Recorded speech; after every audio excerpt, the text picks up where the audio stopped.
Hi, my name's Dave Hearn. I'm with Global Adventure, and today I'm going to talk about basic survival kit. People often ask me, what's the basic kit I need to have? What's that gear that you need to put in your go bag or your bug out bag or an everyday carry kit? So I'm going to go through some of that. And what I'm going to use to help me go through that is what's called the rule of threes. It's something that you use in a survival situation to think about how to prioritize if you find yourself lost, if you find yourself in a situation where you need to survive. So the first three is 3 seconds. In 3 seconds, you can make a poor decision. You can decide to run off the side of a cliff. You can eat some berries might be poisonous, or do something stupid. So the first thing you need to do in that first 3 seconds where an emergency happens, whether that's first aid, whether that's you feel lost, is to just pause for 3 seconds, take a deep breath, and think, and remember some of the things we might talk about today. The next is 3 minutes. You can only last 3 minutes without air. So knowing the basics of first aid is massively important. You know, those ABCs, the airway, the breathing, the circulation. So the first thing you have to have is a good first aid kit. And not only that, know what's in the first aid kit and know how to use it. You don't want to pull out a brand spanking new first aid kit for the first time and say, well, how do I use all this stuff? Know how to use it. That's important. So, first aid kit. The next is 3 hours. You can survive for 3 hours outside of your normal temperature, whether that's too hot or too cold. So this means the next thing you need to think about in a survival situation is shelter. That could be as easy as a space blanket that might be in your first aid kit, or it might mean I need to get out of the sun, I need to get out of the cold, I need to build a fire, so I need to think about making a fire and staying warm.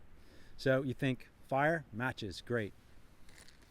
But a box of matches can get crushed, can get wet very easily. Have alternatives. I use the acronym PACE.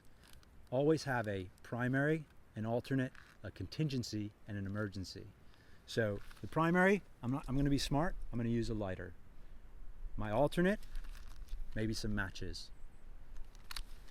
Contingency, flint and steel, if it works, to make yourself a spark. And in an emergency, rub some sticks together. But have multiple options as well. And all those things to make fire fit in a handful. So in a bag, in the bottom of your rucksack, we'll talk about bags in a minute, that goes there. The next thing with shelter, you're going to need a knife, something to cut with, a good knife to cut branches with, or to start a lean-to, and some paracord. Now, you might just need a little bit to, again, tie some branches together. Essential stuff, paracord. Again, depending on the size of your bag, depending on the size of what you want to carry, you can carry a lot or carry a little.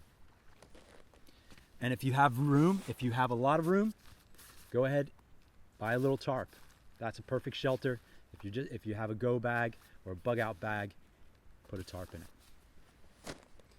3 days.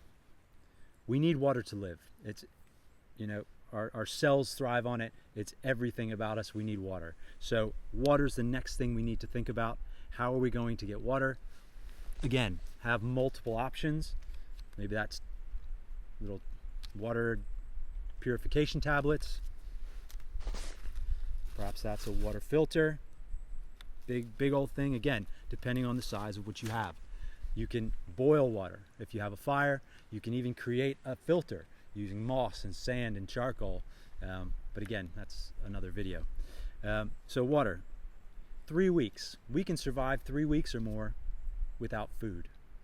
So again, in a survival situation, the first thing you don't want to start picking berries and where am I going to find something to hunt and kill. You can survive 3 weeks. So probably want to find people and find civilization before that.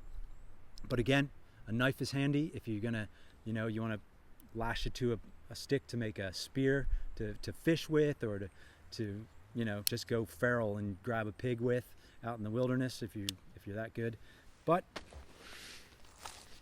again, have some long life food, some protein bars, bits out of ration packs, take up no space, calorie dense, honey, little honey sachets, little honey packets, last literally forever, and great energy source.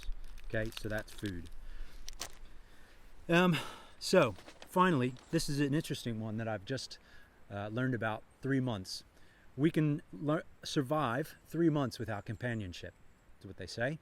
If you're out 3 months in the wilderness, you're going to start talking to the trees or the squirrels or the birds that you recognize in the day.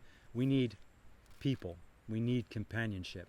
So how do, you know, the next thing we need to think about, compass. Let's get out of here, right?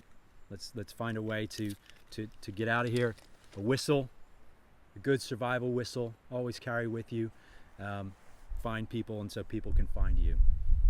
Okay, again, different sizes of survival things. You might find a little one and say that I'm going to carry this around, that's going to be my thing. You might have a smaller pouch and bag to put everything in. You can do that. But again, think of something that's going to be durable. Headlamp, another key thing. If I could only bring 3 or 4 things out: headlamp, a knife, fire steel, that sparking rod, and maybe some snacks or water.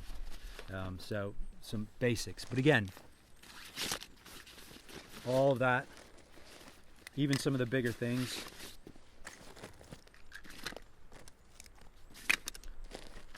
First aid kit, and I'm not even trying to pack this very well.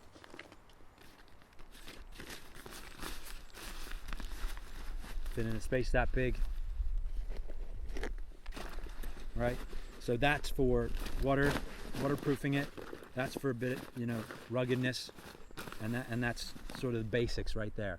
Again, if you've got more space, add more stuff: a big water filter, a tarp, shelter. Or maybe you want to just go small, carry something like this around. That can be your basics. Can go in a pocket really easily. So that's really the basics. A couple other tips: don't buy one that's pre-made. It's usually cheap Chinese imitation stuff. You put stuff that you're comfortable with and that you've used before, and that should help you out. Thanks.